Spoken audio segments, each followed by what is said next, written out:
Y'all, if this Smashburger recipe isn't viral already, well, it should be after this. French onion Smashburgers. We're gonna do it over on Blackstone Griddle. It's gonna be some good groceries, and we're gonna get started right now, all right? I got right here some onions, Vidalia onions, straight from Vidalia, Georgia. And I didn't do anything special here. Just lopped off the root end and then the top end. Sliced it like that. Take its jacket off because, well, they got a jacket. Comes stock on them, all right? Comes stock. So you got your onion like so. Got your top, got your bottom. And I like to just rotate it like this and just take my knife, nice and thin. And then just put that over into your bowl. Same with this side. There we go. I know it looks like a lot of onions, but I'll be honest with you, they'll wither down, especially once you start putting all the other stuff with them. I mean, you got to cook these for quite a while. So let's go over here to the griddle and get these on and get them start cooking down. What I am going to do, we'll let those go. Typical, like French onion, takes a while to get those onions nice and caramelized. We don't have that much time. We're going to speed them along. But we got some other things to do before we do that. We got to get our Smashburger balls down. Got some 80-20 ground chuck. You really need to make sure you do 80-20. Don't do no 93-7, 85-15 max, but it can still be a little dry. I like 80-20. 80-20. I was pretty thankful that these are actually on sale. It's a manager special this morning when I went to a Food Line. Shout out. If you want to measure your balls, go right ahead. I got a calibrated elbow, and I know that's about a 2.5, 3 ounce ball. Okay, so I'm just going to kind of loosely pack those, and I'm going to do a few of these. Probably going to do doubles because we're men, and that's what we do. We do doubles. All right, no singles here. No, ain't no bad thing about no single. Ain't no beef. No beef. You want to do a single, you do a single. Man, those onions smell good over there.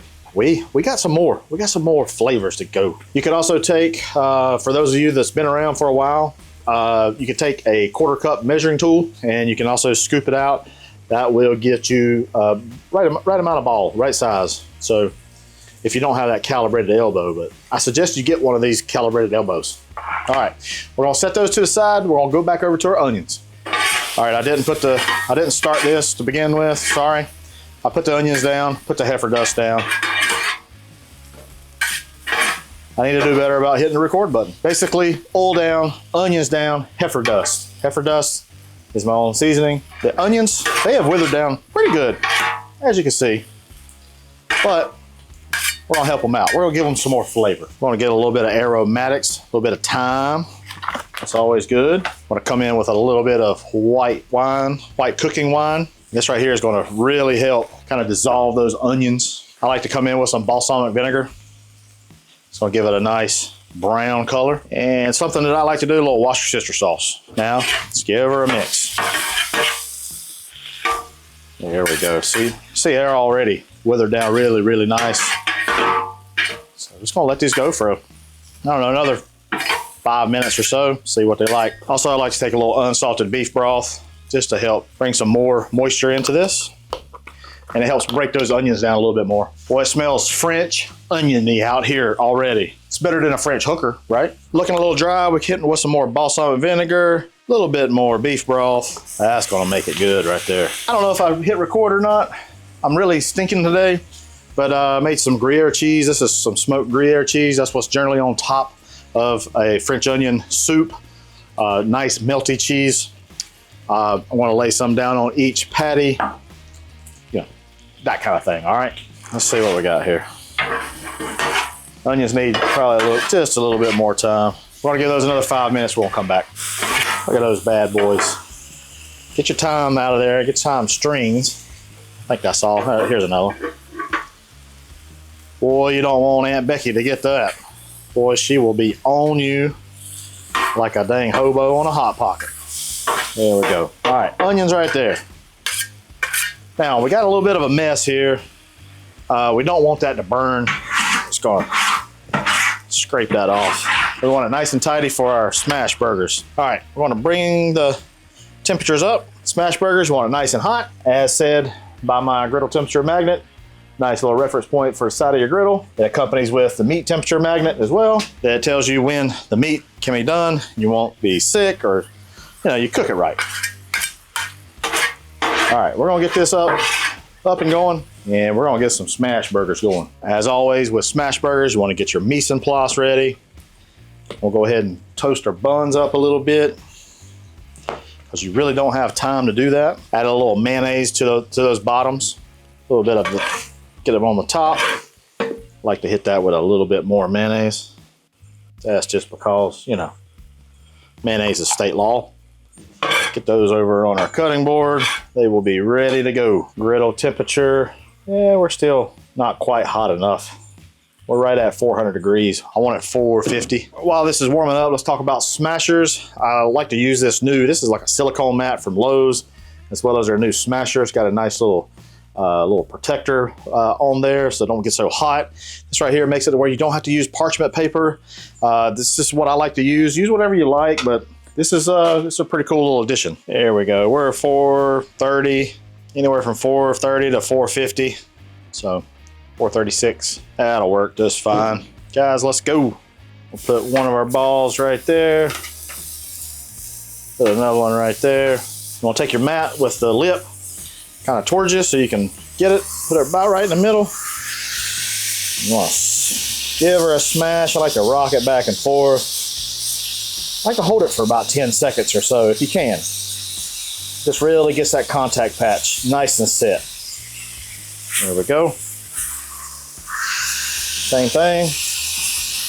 There we go. And perfect. Give it a little bit of heifer dust. As you can see, it's already kind of crusting up. That's exactly what you want to see. Now watch this.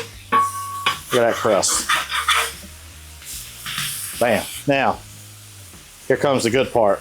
We'll do some onions on top, just like that. Gruyere cheese. Oh man, that's gonna be phenomenal. Got a dome, a little bit of water, a little bit of steam action. Get that cheese nice and melty. Y'all ready to see what we got? Oh, mercy sakes alive. All right, we're doing doubles. Putting that on top of there. Oh man, put that up, put that right onto our bun. Yeah, boy. Oh boy, would you look at that? Put the top on her. That is it, tater chips. Shee. Let's go over to the cutting board, y'all. Shee. Look at that right there. Oh man, that, my friends, is a burger. Sheesh. Wow.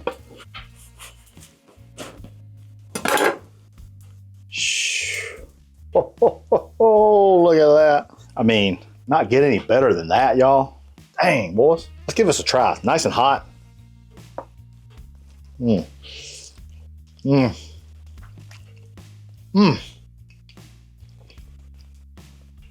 That's so good.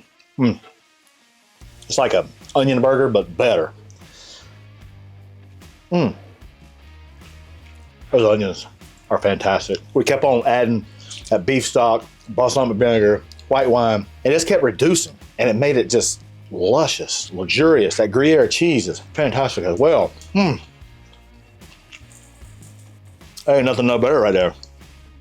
Try this. Y'all make these very soon. I promise. You and your family and whoever else you're feeding, even the Andersons, will love it. Appreciate you. See you next time. 3 burgers, that'll be plenty. All right.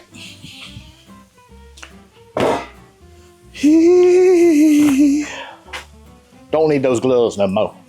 I don't know why I'm not with it today. It's been a busy week. Y'all. I hope everybody's had a good week though. Mine's been a good week. It's just been busy, and today I just don't have the energy. I don't have a lot of energy today, but yeah, I'm blessed. So yeah, that's a good thing.